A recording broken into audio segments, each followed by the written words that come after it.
After this, Absalom bought a chariot and horses, and he hired 50 bodyguards to run ahead of him. He got up early every morning and went out to the gate of the city.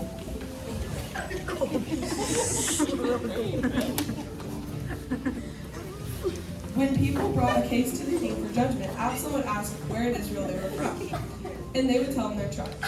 Then Absalom would say, "You really got a strong case here. It's too bad the king doesn't have anyone to hear it. I wish I were the judge. Then everyone could bring their case to me for judgment, and I would give them judgment, or justice." When people tried to bow before him, Absalom wouldn't let them. Instead, he took them by the hand and kissed them.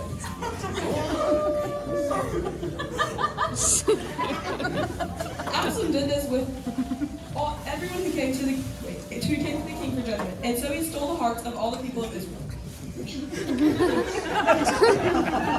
After 4 years, Absalom said to the king, "Let me go to Hebron to offer a sacrifice to the Lord and fulfill a vow I made to him. For while your servant was at Geshur and Aram, I promised to sacrifice to the Lord in Hebron if you would bring me back to Jerusalem." "All right," the king told him, "go and fulfill your vow." So Absalom went to Hebron.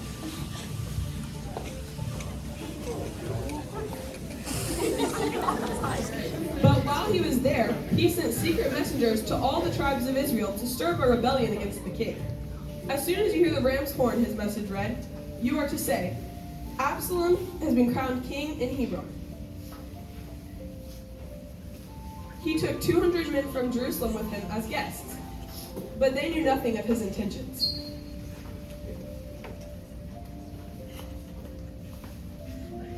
While Absalom was offering the sacrifices, he sent for Ahithophel, one of David's counselors, who lived in Gihon. Soon many others also joined Absalom, and the conspiracy gained momentum. A messenger soon arrived in Jerusalem to tell David, "All Israel has joined Absalom in the conspiracy against you." "Then we must flee at once, or it will be too late," David urged his men. "Hurry, if we get out of the city before Absalom arrives, both we and the city of Jerusalem will be spared from disaster."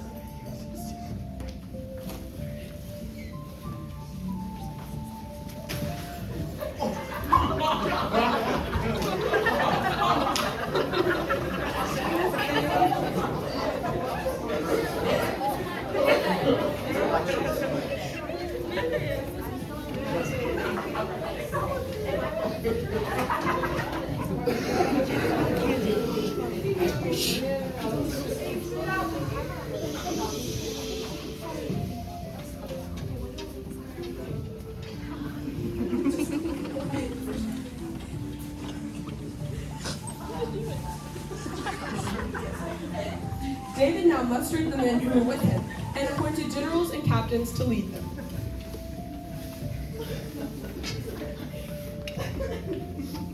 He sent the troops out in 3 groups, placing one group under Joab, one under Joab's brother, Abishai, son of Zeruiah, and one under Ittai, the man from Gath. The king told his troops, "I'm going out with you." But his men objected strongly. "You must not go," they urged. "If we have to turn and run, and even if half of us die, it will make no difference to Absalom's troops. They will be looking only for you.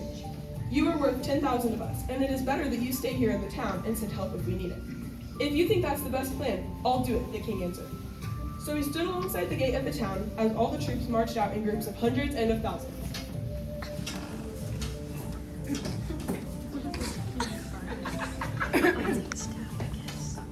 And the king gave this command to Joab, Abishai, and Ittai, "For my sake, deal gently with young Absalom." And all the troops heard the king give this order to his commanders. So the battle began in the forest of Ephraim, and the Israelite troops were beaten back by David's men. There was a great slaughter that day, and 20,000 men laid down their lives. The battle raged all across the countryside, and more men died that day because of the forest than were killed by the sword. During the battle, Absalom happened to come upon some of David's men. He tried to escape on his mule, but as he rode beneath the thick branches of the great trees, his hair got caught in the tree. His mule kept going and left him dangling in the air. One of David's men saw what had happened and told Joab, "I saw Absalom dangling from a great tree." "What?" Joab demanded. "You saw him there and didn't kill him? I would have rewarded you with 10 pieces of silver and a hero's dog." "I would not kill the king's son for even 1,000 pieces of silver," the man replied to Joab. He had all heard the king say to you and Abishai in the time. For my sake, spare Absalom. And if I had betrayed the king by killing his son, and the king would certainly find out who did it, you yourself would be the first to abandon him. Enough of this nonsense, Joab said. Then he took the 3 daggers and plunged them into Absalom's heart